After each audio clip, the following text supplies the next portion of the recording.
अब हम बात करेंगे साइमल्टेनियस ऑर्डिनरी डिफरेंशियल इक्वेशन को सॉल्व करने जा रहे हैं। साइमल्टेनियस वर्ड से वाकिफ हैं आप? कभी सुना है ये वर्ड? साइमल्टेनियस इक्वेशन कभी सुनी है आपने? नहीं सुनी? सुनी है या जल्दी बोला करिए। देखिए, हाँ सुनी होगी, वेरी गुड, क्या बात है। क्लास हुई होगी नहीं भाई, ये होगी इसका काम नहीं चलेगा, ठीक है। अभी मैं एक स्टूडेंट पढ़ा रहा था, ही इज़ फ्रॉम यूएस, तो उनको कोई बात को तो सुनी होगी वो भी लगा देते हैं, तो हमने कहा गलत बात है, सुनिए ध्यान से। आपको याद होगा क्लास 9-10 में थे साइमल्टेनियस इक्वेशंस, जब x और y के टर्म में दो इक्वेशन लिखे होते थे तो आप एक बार x को कैंसिल करके y निकालते थे, एक बार y को कैंसिल करके x निकालते थे, यही करते थे ना। वही यहाँ भी करना है। हम यहाँ क्या करेंगे कि आपको दो ऑर्डिनरी डिफरेंशियल इक्वेशन देंगे और दोनों से सॉल्व करके x और y की वैल्यू निकालनी है, ठीक है। तो मैं एक एग्जाम्पल लेता हूँ। देखिए, एग्जाम्पल कहता है सॉल्व, ये एक एग्जाम्पल है, मतलब इसका मेथड भी उसी में हो जाएगा और एग्जाम्पल भी हो जाएगा, मेथड उसी में आने वाला है। क्या सॉल्व करना है? dx/dt plus y = sin t, तरीका सबका सेम है, और dy/dt plus x = cos t। ये दो इक्वेशंस लिखिए, इक्वेशन 1 है और एक इक्वेशन 2 है, ठीक है। और कंडीशन दी है कि x की वैल्यू 2 है, x की वैल्यू 2 है और y की वैल्यू 0 है इफ t = 0, t = 0। ये भी एक कंडीशन दी हुई है, ठीक है। अब इसको हमको सॉल्व करना है। अब इसका तरीका समझ लीजिएगा, क्योंकि जो तरीका है उसी तरीके से इसको सॉल्व करना है, सावधान। सबसे पहले हम क्या करेंगे, थोड़ा सा इसको लिखने का तरीका चेंज कर लेते हैं। Equation 1 and 2 can be written as, can be, ये नोट करिए। इक्वेशन 1 और 2 को हम ऐसे लिखे जा रहे हैं। हम इसको लिख देते हैं x डैश, इसको लिख देते हैं y डैश, मतलब आगे लिख रहे हैं, समझ लीजिएगा। ये इक्वेशन हो गया x डैश, ये इक्वेशन हो गया y डैश, कोई दिक्कत? और ये दोबारा इक्वेशन 1 और 2 बन गया, और ये कंडीशन जो दी है इसको फिलहाल हम इक्वेशन 3 बनाए दे रहे हैं, ठीक है। अब क्या करेंगे, आपको एक्चुअली करना क्या होता है, अगर dx/dt हमने दिया है तो आपको एक तरीके से x की वैल्यू निकालनी है ना। यहां से x का मान निकाला, यहां से y का मान निकाला, ये करना है आपको। अब क्या करेंगे, हम इसमें दोनों तरफ लाप्लास ट्रांसफॉर्म लगा देते हैं, taking Laplace on both the side, taking Laplace transform on both the side in equation 1 and 2, दोनों इक्वेशंस में हम लगा देते हैं, ठीक है। तो पहले एक इक्वेशन को सॉल्व कर लेते हैं, फिर दूसरे इक्वेशन को सॉल्व कर लेते हैं। पहले एक में लगाते हैं, L of x dash plus L of y = L of sin t। अब आपको तो याद होगा L of x डैश क्या होता है, L of x dash fs, मतलब L of x डैश मैं बता रहा हूं, x डैश का लाप्लास, xt का नहीं बता रहा हूं। हमने पढ़ा है, एक बार डेरिवेटिव है ना, s L of, बोलिए, L of x माइनस, और क्या होगा, x0, याद आया, और प्लस L of y, ऐसे लिखा ना, तो फिर आप L of y। अब लाप्लास आपको याद होना चाहिए, साइन t का लाप्लास क्या होता है, साइन at का लाप्लास क्या पढ़ा है, L of sin at क्या पढ़ा हमने,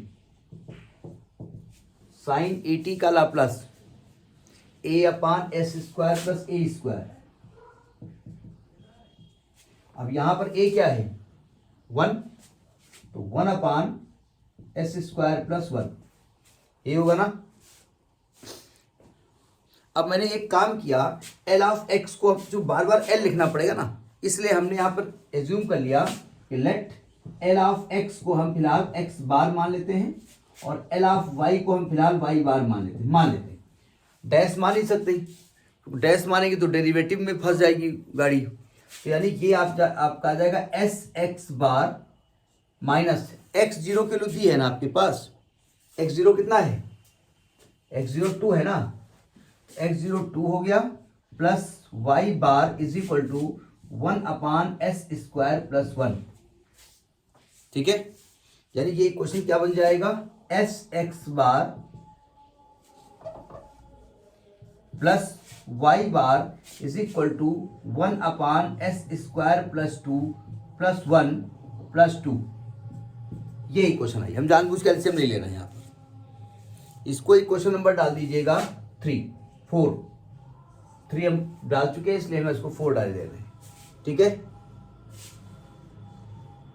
अब देखो इस इक्वेशन की जरूरत है नहीं तो इसको हम फिलहाल अपनी जगह उससे ऊपर लिखे दे रहे हैं, इसकी जगह लिखे दे रहे हैं क्योंकि हमको जगह चाहिए नीचे। तो ये क्या प्रूफ हो के आ गया, ये आया s x bar plus y bar is equal to 1/s² plus 1 plus 2। ये क्वेश्चन नंबर 4 आया है। अब देखो, अब इक्वेशन 2 का लाप्लास लेने जा रहे हैं, नोट कर लिया इसको।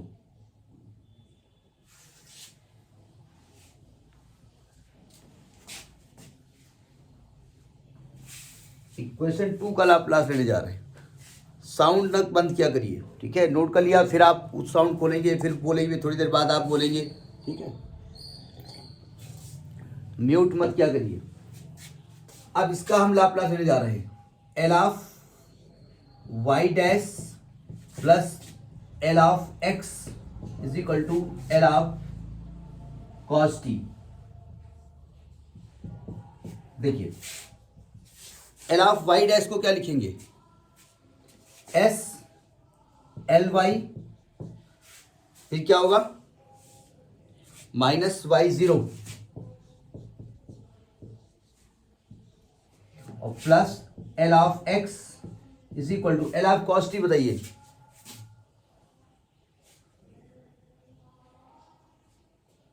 एल ऑफ कॉस टी क्या होता है, माइनस होता है। L of cos a t क्या होता है, क्या था, s/s² प्लस a², यानी आएगा s/s² प्लस 1।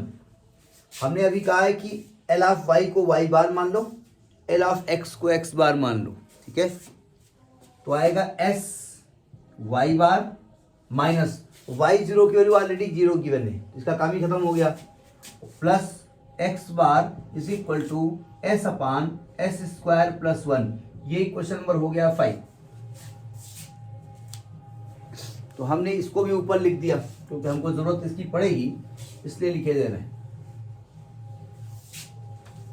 तो ये आ गया आपका s y bar plus x bar is equal to s/s² plus 1। ये क्वेश्चन नंबर 5 हो गया। दोबारा मत लिखिएगा, हमको जगह चाहिए इसलिए हमने इसको हटाया है। अब चूंकि आपको x और y की वैल्यू निकालनी है तो जैसे साइमल्टेनियस इक्वेशन लगाते हैं उसी हिसाब से इसको सॉल्व करिए। बताइए कैसे सॉल्व करेंगे, देखो ध्यान से, एक बार आप x बार को गायब कर दो, एक बार आप y बार को गायब कर दो। अगर मैं इक्वेशन नंबर 5 में s से मल्टीप्लाई कर दूं तो क्या मैं यहां पर एस एक्स बार नहीं हो जाएगा।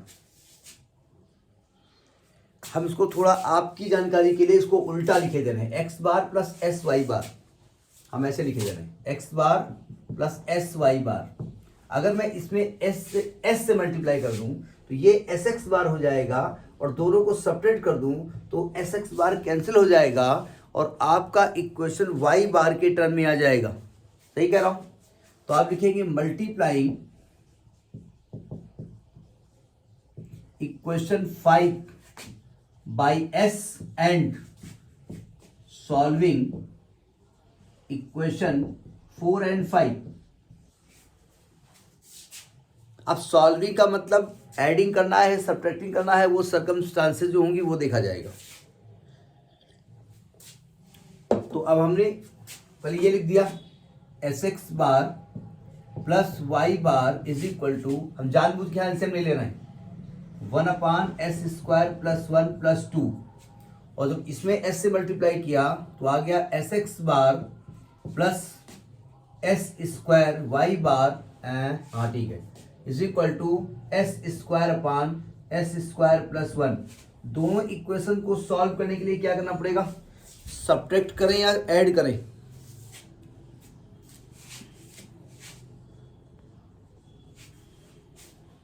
सब्ट्रैक्ट करेंगे, minus minus minus this is cancel out.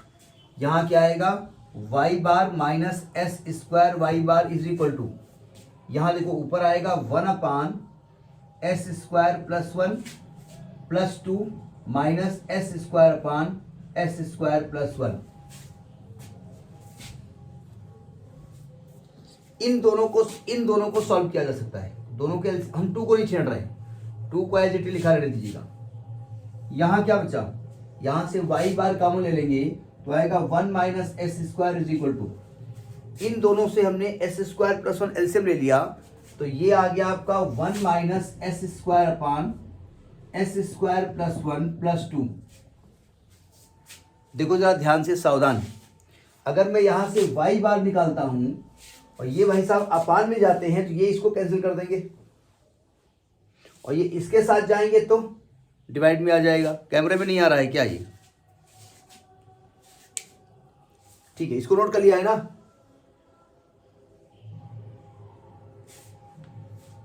आप बार बार म्यूट क्यों कर देते हैं भाई, बोलने के लिए फिर आप जाके ऑन करिए उसको, फिर उसको अनम्यूट करिए।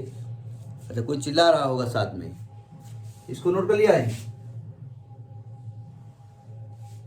क्योंकि मेरे प्रश्न पूछने और आपके उत्तर देने में म्यूट अनम्यूट में टाइम लगता है उसमें। देखिए फिलहाल हम उसको इधर लिखे दे रहे हैं। यह आया है y bar 1 minus s square is equal to 1 minus s square upon s square plus 1 plus 2। जब यहां से वाई बार निकालोगे तो जब ये डिवाइड में जाएगा तो ये 1 माइनस एस स्क्वायर इसको कैंसिल कर देगा तो ये आ जाएगा 1 अपान 1 प्लस एस स्क्वायर लिख दो और प्लस 2 अपान 1 माइनस एस स्क्वायर। ये वाई बार एक्चुअली था क्या, वाई बार क्या था। अच्छा इसको सॉल्व करिए जरा, इसको थोड़ा सा है,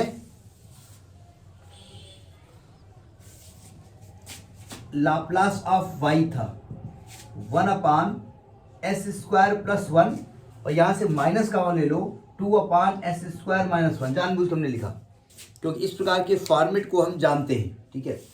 तो जब हम y निकालेंगे तो l को उधर शिफ्ट करना पड़ेगा, तो यहां से y की वैल्यू जो निकलेगी Laplace inverse of 1 upon s square minus 1 और minus Laplace inverse of 2 upon s square, sorry ये प्लस 1 और ये एस स्क्वायर माइनस 1। बताइए जरा 1 अपान एस स्क्वायर प्लस 1 किसका लाप्लास इनवर्स होता है, 1 upon s square plus 1 sine t का, तो इसकी वैल्यू तो हो गई साइन टी, इसमें 2 बाहर हो गया। Laplace inverse of 1 upon s square minus 1,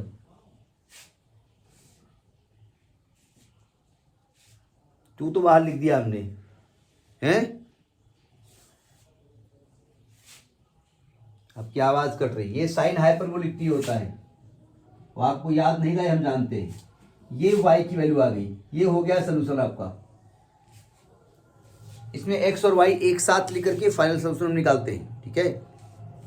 इसको इक्वेशन नंबर डाल दो फिलहाल 6, ये आपका इक्वेशन हो गया, नोट करिए इसको आप, ठीक है। अब देखिए आपको x का मान निकालना है तो सिंपल सी बात है कि y को हटाना पड़ेगा। इक्वेशन 6 याद रखिए, ये y की वैल्यू निकली है आपकी।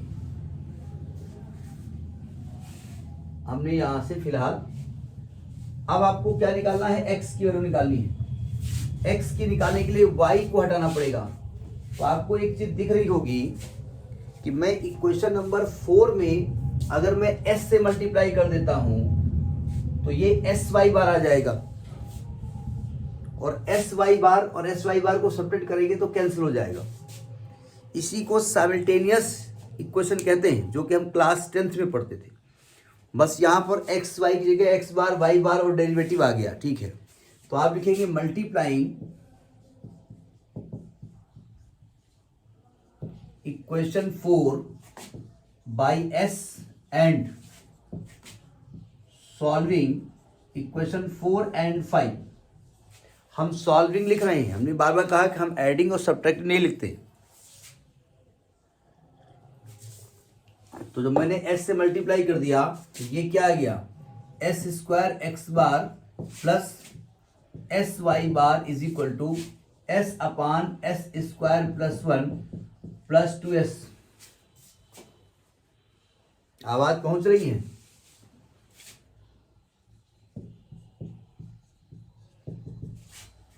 यह आएगा s upon s square plus 1। अब दोनों को ऐड करें या सब्ट्रैक्ट करें? दोनों को हम ऐड करें या सब्ट्रैक्ट करें?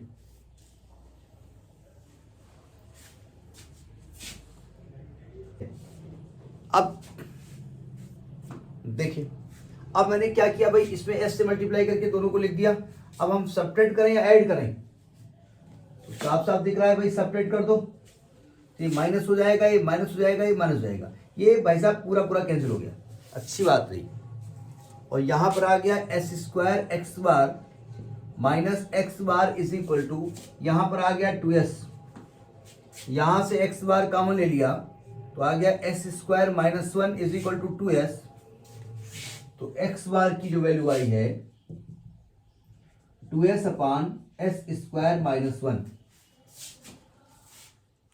ठीक है, इसका मतलब क्या होता है, एक्स बार को हमने क्या माना था, L of x, Laplace of x को माना था हमने। तो इसको हम लिखेंगे L of x is equal to 2s upon s square minus 1। तो जब यहां से x की वैल्यू निकालेंगे तो आएगा Laplace inverse of 2s upon s square minus 1। अब बताइए इसका लाप्लास क्या होगा, 2 बाहर लिख देंगे, Laplace inverse of s upon s square minus 1 किसका लाप्लास होता है, ये cos t का होता है पक्का। cos t में यहां माइनस होता है नीचे, cos हाइपरबोलिक t, तो 2 cos हाइपरबोलिक t, इसको इक्वेशन नंबर डाल दो 7। अब देखिए इक्वेशन नंबर 6 में आपने क्या निकाला था, y निकाला था, और इक्वेशन 7 में क्या निकाला है, x निकाला है। और एक्चुअली में डिफरेंशियल इक्वेशन को सॉल्व करने का मकसद ही x और y की वैल्यू निकालना होता है। ठीक है, तो आप लिखेंगे equation 6 by equation 6 and 7, x की वैल्यू आई है यहां पर 2 cos हाइपरबोलिक t, और y की वैल्यू जो निकली है y है sine t minus 2 sine hyperbolic t। लिखेंगे this is the solution of given differential equation. ये गिवन डिफरेंशियल इक्वेशन का सॉल्यूशन कहलाता है। ठीक है, नोट करिए इसको।